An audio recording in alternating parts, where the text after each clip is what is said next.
Video games can help develop eye-hand coordination, but mostly what they do is make a handful of people incredibly wealthy. And like most things that are fun, some older people think younger people shouldn't be allowed to play them. There's a city in Texas that wrote up an ordinance banning people under 17 from playing the games without adult supervision. And as could be expected, all the young people we asked tonight didn't think that was fair. Sometimes I only spend, $1. I save my lunch money and go up there. But mostly I just go up there, play, go home, and start on my work and everything. But I think it should be allowed. Should be free here in America. If you want to not play games under 17, go to Russia. The U.S. Supreme Court isn't ready to send the kids to Siberia, but they do want more of an explanation from a federal court that struck down the Mesquite, Texas ordinance. In the meantime, kids can continue to play until if or when the court takes up the question again, makes a decision, and puts the question to rest. Ted Brown, Action 4.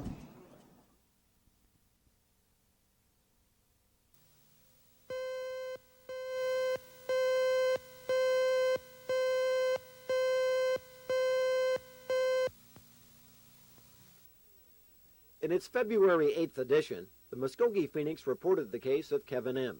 Kevin was a 14-year-old student at the Oklahoma Children's Center in Taft in September of 1979. The newspaper article, based on an investigator's report, says Kevin was whipped with a short white belt on the arms, leg, and side by youth guidance specialist James Scott. 2 students reportedly witnessed the whipping, saying Scott did it all the time to students who would not try to fight back or tell on him. Today, reporters got a glimpse at the Human Services Department's file on Kevin M. The records indicate the newspaper story was accurate, though incomplete.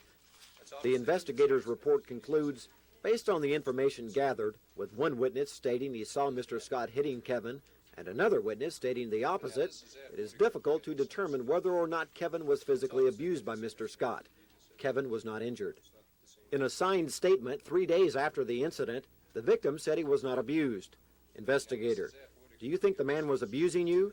Kevin: I don't know. Investigator: you are the one that is going to have to say he was or wasn't abusing you. Kevin: okay, I will say no. The department today also cleared up some confusion concerning the employee accused of striking the child.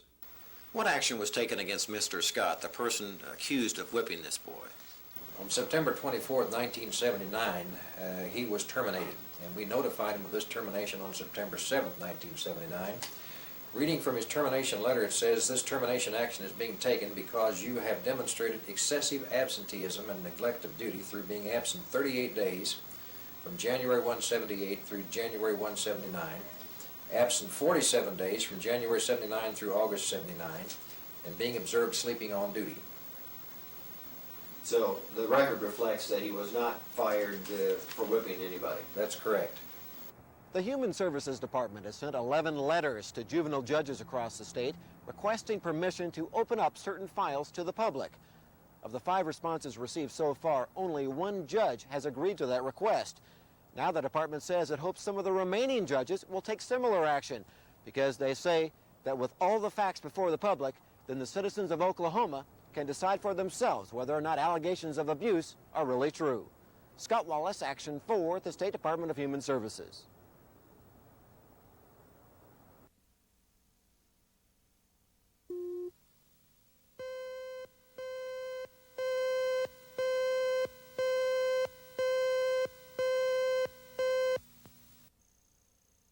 How would that work? 612, did you say? And perhaps some others here, but I think it'd be good to... Faulkner! Okay, I think it perhaps... Out here. Love Betty. But maybe in just a little different way. So that's not a slam on anybody, but it's a truth. Of unity for our town. Thank you, and let's go to the polls and elect the right people. Good.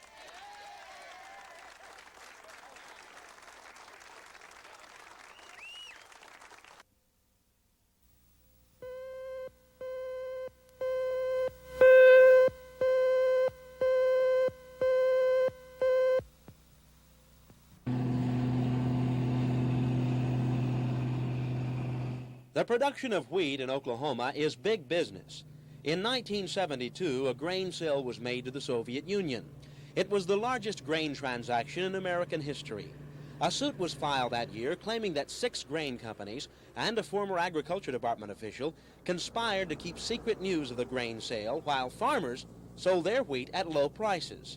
Edgar Cleveland, a wheat farmer from Altus, filed the suit. When the government tells the major grain companies, when this price kept inching up and they became nervous about what they're going to have to pay for this grain, through direction from Secretary Butts, the USDA informed, this is documented, informed the grain companies that they would subsidize their purchases above a certain price level. And that did happen. They garnered an immense export subsidy directly from the U.S. Treasury. Now the farmers saw none of that. Cleveland filed the suit on behalf of the wheat farmers of Oklahoma. Monday, the Supreme Court refused to consider the suit. It had already been dismissed by the lower courts. Cleveland said he's terribly disappointed, but he doesn't regret the battle. Ben McCain, Action 4.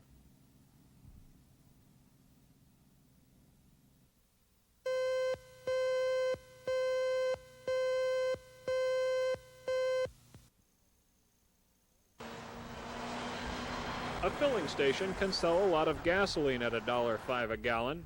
At least that was the experience for stations in Newcastle, Oklahoma. But earlier in the day, the prices had dipped as far as $88.9 for regular gas, as stations confronted each other in an all-out, old-fashioned gas war. As always, drivers were the main beneficiaries, while Newcastle's 2 major gas stations watched nearly everyone from town, and a lot of people from out of town, pull in and fill up. But all the money saved by the station's customers meant money lost by the station's owners. They tried to drop the price. We dropped ours, stayed right with them. Obviously, you were losing money, weren't you? Prices down as low as they were?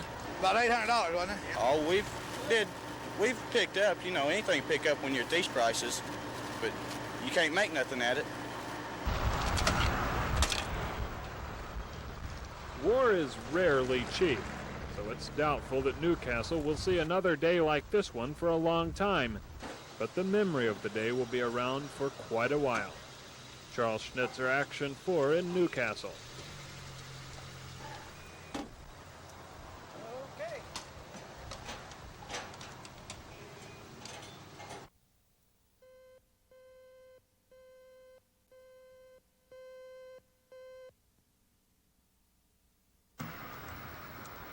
Teaching students at Central State University have been trying to find out all day the results of their competency tests.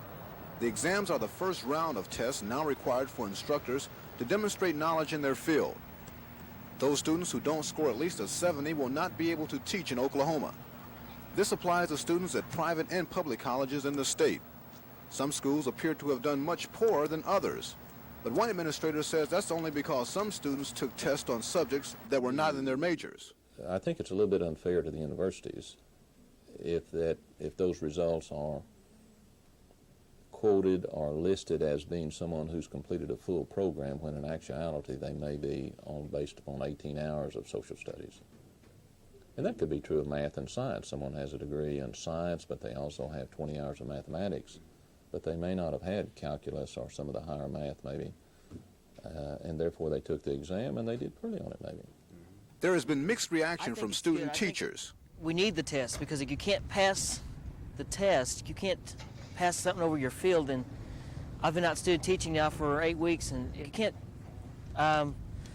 pass it on to the subject, then you don't need to be out there because it is an experience out there. It's all right. If it'll get us better pay, then I'm willing to take it. And I think that's what they're after. But as far as judging whether I'm going to be a good teacher or not, I don't think it does because book knowledge doesn't make a good teacher. Colleges will give the test again in a few months, and at that time more will be known about if the exams are working the way lawmakers had hoped. Ed Stewart, Action 4 at Central State University.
they're going all over the state interviewing people to see what choices can be made. And that's purely up to the Smithsonian. We have nothing to do with it. They will talk to us about it. But in finality, it's their festival. We're only participating in it to the extent that it is sponsored by the Diamond Jubilee Commission as a part of the state's 75th anniversary. And you do hope to bring those people back to Oklahoma? We're going to. No question about that. We've got the funds for it. We have a proposed contract with the Smithsonian to put it on. And now all we need is a place to put it on. I believe those places will be the State Fair of Tulsa and the State Fair of Oklahoma City.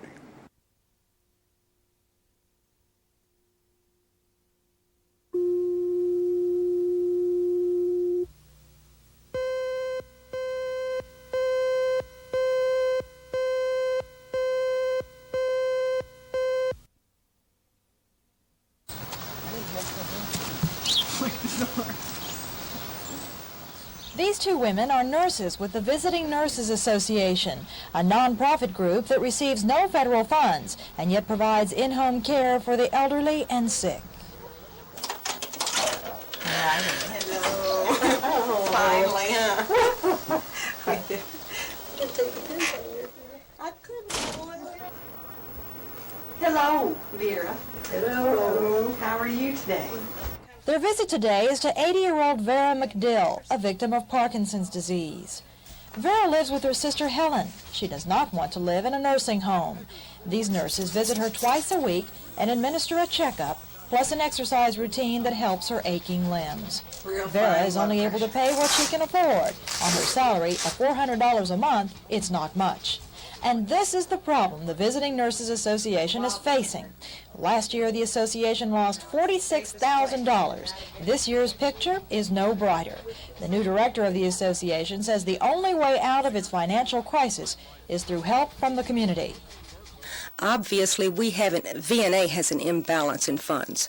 We need more community support until we can get on a more solid foundation financially so that we can continue to give the service to these people we want them to stay in their homes. We don't want to see them in nursing homes. But that may be the only alternative for them if they don't have home health care. So unless the association overcomes its financial problems, visits may grow shorter, with the possibility of being eliminated altogether. Bella Shaw, Action 4.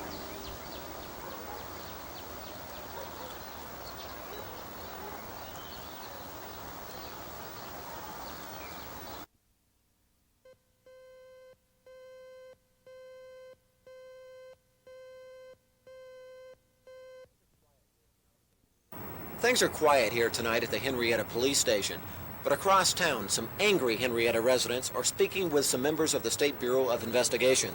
They're talking to those agents about some allegations of police brutality. Dozens of concerned citizens showed up for tonight's meeting of the newly formed Henryetta Human Rights Association. The group's leaders say they're fed up with the city not doing anything about their complaints. That's what we hope to accomplish with our association, to get some kind of an understanding between the people that claim that they're being brutally or harassed and the city council, which as of this point says that none of this happens. The chief says it doesn't happen, and the city manager says it doesn't happen. Representatives of the Oklahoma Human Rights Association and a couple of federal agencies showed up for tonight's forum. They heard horror stories about how policemen have beaten up on both men and women. When I got out, he twisted my arm behind my back, pushed me to the ground, had my face in the gravel and against a curbing, kneed me in the back and then kneed me in the sides, handcuffed me, put me back in the police car. And then they took us to the jail, and as I was standing at the desk, the officer that had me on the ground come in and told me to spread my legs. And I said, no, get a female policeman in here to frisk me. And he kicked me and told me to spread my legs, and I did indeed spread my legs again so he wouldn't kick me again. The human rights advocates admit that some of the people involved in the allegations have broken the law, and they agree some should have been arrested, but they argue that doesn't give anyone the right to brutalize another human being. The OSBI's investigation of the charges will continue. Scott Wallace, Action 4 in Henryetta.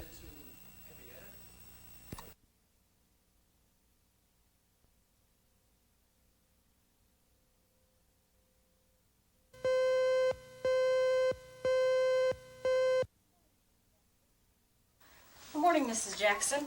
Hi, Teresa. How are you doing this morning? Oh, okay. Until now, there were 3 ways to treat cancer in Oklahoma: chemotherapy, surgery, and this, cobalt radiation. Right side, please. But now Oklahomans have a 4th treatment to choose from. It's called immunoaugmentative therapy. In layman's terms, it's a protein injection that tries to build up the patient's immunity to cancer. The alternative is highly controversial, so much so that Governor Nye's signing of the bill marks the first time the therapy has been legal in the United States. So today, I'm very pleased to sign this bill into law. The bill was authored by Representative Carl Twidwell. His wife is now receiving the protein injection in the Bahamas. Representative Twidwell stresses that the bill is not an endorsement, but a chance for Oklahomans to choose from all the alternatives. Members of Oklahoma's medical profession are sympathetic and they want a cure for cancer, but they can't endorse this alternative. We cannot condone the therapy until it's been subjected to scientific use. Our reaction at this point will simply be to stand on that statement. And the law is the law now, and if the law says that they can come and practice, and we simply have to abide by the law, and we'll do so. Cancer victims who have tried the new injection say there has been a noticeable improvement, but all the methods, including this cobalt radiation, have had positive effects. Okay, we're all finished. Okay. Down from there. I was about to take Doctors say they only hope the protein injection doesn't raise false hopes. Sherry Sellers, Action 4. Okay, I need you to sit up.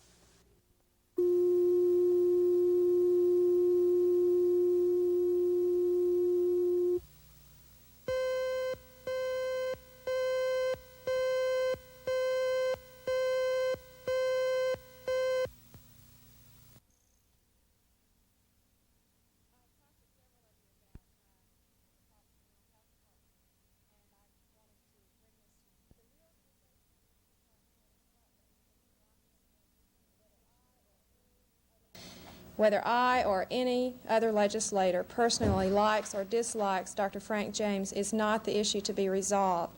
The essential issues that I'm asking the governor to consider today are, first, has Dr. James provided adequate leadership and direction for the Oklahoma mental health system? And secondly, would the delivery of mental health services and the mental health system be improved by Dr. James leaving the system?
Tamara Carter was a 17-year-old high school senior, active in both school and church and conscientious about her job. Saturday afternoon, her brother went to Sharp's Cleaner where Tamara worked to find out why she was late coming home. The front door was locked, but the back door was open, and a pool of blood was on the floor. Tamara was not there, but her purse and 2 days' receipts were untouched. Late Sunday afternoon, 2 men fishing on the Little River Bridge in North Norman spotted a partially clad body in the water below. More police came to the scene and identified the body as the girl they had been searching for. Upon arrival out here, we did, in fact, identify the body as the remains of Tamara Carter, a white female victim who was abducted from the city of Moore yesterday. It appears to be a rape homicide, but more will be learned after the medical examiner conducts his investigation. Police say there were only one set of tracks leading to the bank of the river. Fresh beer cans were found near the scene, but authorities do not know how or if they are related to the crime. The footprints and fingerprints found at the cleaner, if they belong to the killer, are the only hints to the assailant's identity. Charles Schnitzer, Action 4.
I think that it's very important to realize, though, the Senate has suggested, sent over to us, legislation to expand the system of higher education. And it seems to me only reasonable that if we're talking about expanding the system, or if before we talk about that, that we should talk about fully funding the system that we have now. And I don't think it's reasonable to talk about adding additional institutions of higher education until we fully fund the ones we already have.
Came back in agreement, for example, on sanctions, all of us agreeing on sanctions, like myself, who are more inclined about the United States breaking off disarmament talks, for example, with the Soviet Union. That has prompted, as you know, some people I'm familiar with here, and we were able to arrange meetings. In some thing they've got going for them They have asked for more help from the West, including help on processing the removal of these people so they can get out. The United States, Canada, and Australia have all agreed to take these people, and we've increased the number we are taking. The problem is not that. The problem is just simply the paperwork, the machinery, the equipment, and getting them processed. They have asked for help, and I don't think there's any question that our State Department has said we'll give them all the help we can.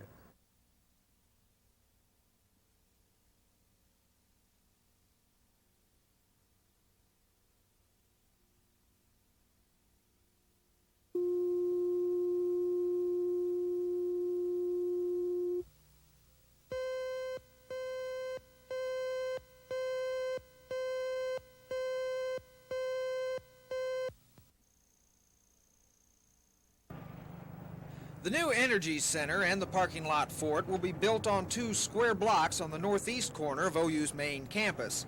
Just about all of the property is now owned by OU, with the exception of one lone house on Monette Street. It's owned by 2 school teachers who bought the house 6 years ago at an 8% interest rate.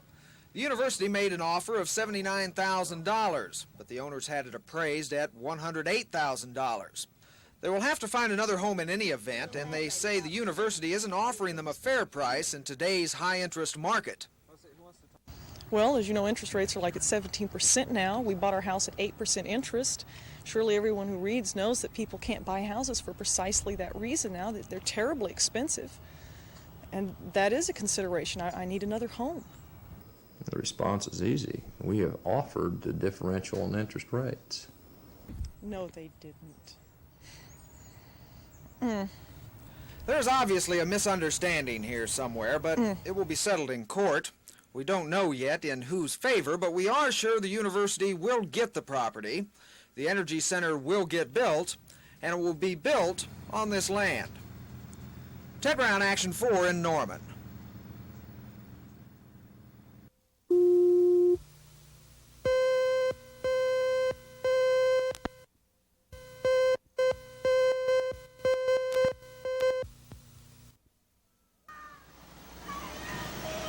Dozens of students at Harding Middle School were sent home yesterday after complaining of itching.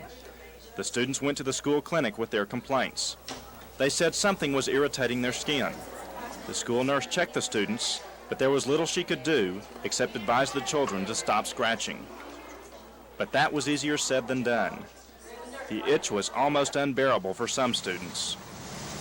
A few of them were taken to Children's Memorial Hospital, but doctors there were also puzzled. We're not sure what it is. It may be a gag or a joke or itching powder. We've asked the youngsters to shower and have the parents wash their clothes and give us any follow-up that may come about. But they all seem to be in good shape otherwise. Authorities will continue trying to determine the cause of the itching. They think it might have been due to itching powder, a chemical or toxic agent transmitted through the air, or a new type of soap used at the school. Bill Ross, Action 4.